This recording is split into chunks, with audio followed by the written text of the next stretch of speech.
Hey guys, it's Kello and welcome to Kello's History. So I was going to do the Battle of Normandy, but because I'm lazy, I'm doing the Polish Kingdom and the Piast dynasty. Please excuse my cold, but let's begin. So the first Duke of Poland, we didn't really have a king at first, we had the Duke was Mieszko the first. He was Duke from 960 CE to 992 CE. He's regarded as the first Duke of Poland. Well, there were many before him, but that's legend. We don't really have many official records, and because of vast polls, we consider him to be the first Duke, leader of Poland, and he's quite known for uniting the Polish state and being the first Piast Duke. Okay, so let's go on to our next king, who we know more about, and the first official king of Poland was Boleslaw the Great / Brave. He reigned as Duke from 992 to 1025, and he only became King Rex in Latin from 1025 to 1025. Quite a short reign as king, but so he was also the Duke of Bohemia from 1002 to 1003, becoming an hour. He was able to gain autonomy from the HRE with the jurisdiction in Mieszko, which the Archbishopcy of Magdeburg tried to claim, and he rejected it, which is considered to be a show of enormity for Poland. It's considered to be like the official sign of we are a country.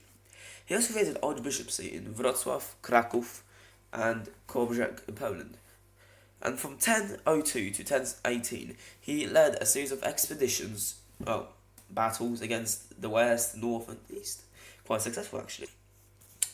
And in 1018, after the Peace of Bautzen, he led an expedition to Kiev, where he according to legend, hit the gate of Kiev with his sword, which became chipped. And for legend, we used that sword. We used a jagged sword for coronation of Polish kings in remembrance of him. He is also considered one of the greatest politicians, statesmen, and strategists of Polish history. He was the first one to also get the title of Rex, King in Latin, in 1025. And he also began to use his own coinage, not really coinage as in himself, but the first proper system in Poland. So the next king that was after Bolesław I was Mieszko II Lambert, Mieszko II of Lambert, who reigned from 1025 to 1031 as king, and as duke from 1032 to 1034. His name of Lambert actually was a nickname for him from Saint Lambert.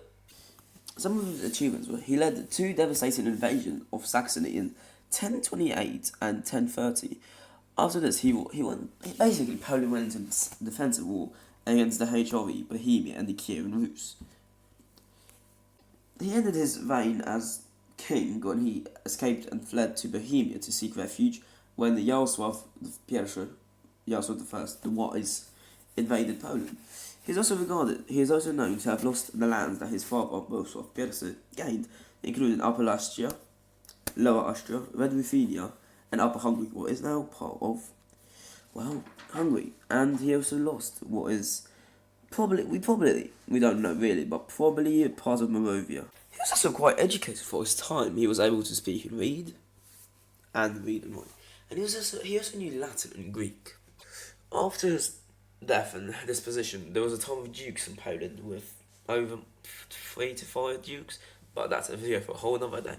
So let's get into our next duke, not really king, is Kazimierz I, also known as Casimir the Restorer the First, who was duke from 1039 to 1058. He's actually known as the Restorer because he was able to solve the turmoil of the dukes in Poland with the help of the HRE, the Holy Roman Emperor Henry III, who gave him some gold and 1,000 footmen, heavy footmen. Unfortunately, he was never actually crowned King of Poland under pressure from Henry III of the Holy Roman Emperor Henry III, who eventually, in 1041, at the Treaty of Regensburg, renounced all claims to Polish land apart from Silesia, was still a controversy to this day, and personally one from Wrocław, also part of Silesia. One of the other things he's known is also for moving the capital from Gniezno to Kraków, was the only major city that was left untouched by all the wars he fought. Now, his son and eldest son was boleslaw II, the Bald as he's known. He was duke from 1058 to 1076, and as king from 1078 to 1076, apologies.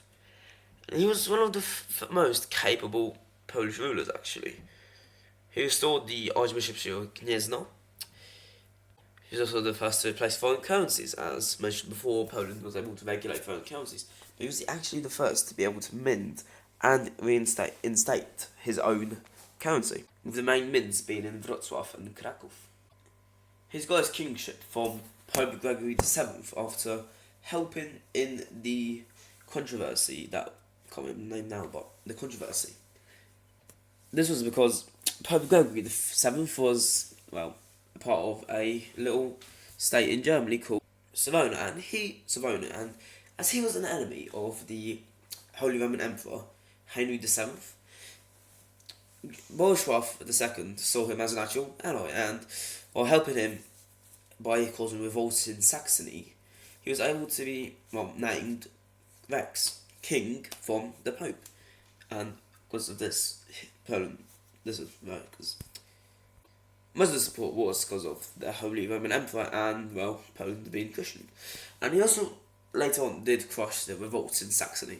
One of his more other major achievements was actually invading Bohemia with the help of Vladimir II of Kiev. So anyway, that's part 1. Please excuse all the breaks and bad voicing. I'm doing this from a script and my handwriting is quite bad, but I hope you enjoyed, and yeah, that's part 1. I'm going to do the other kings of Poland, of the Piast dynasty, in a later video, and whenever that comes out, maybe next week, maybe in a month, who knows, but no, I do hope you enjoyed it, and really, if you enjoyed it, like and subscribe, and yeah, stay tuned for more.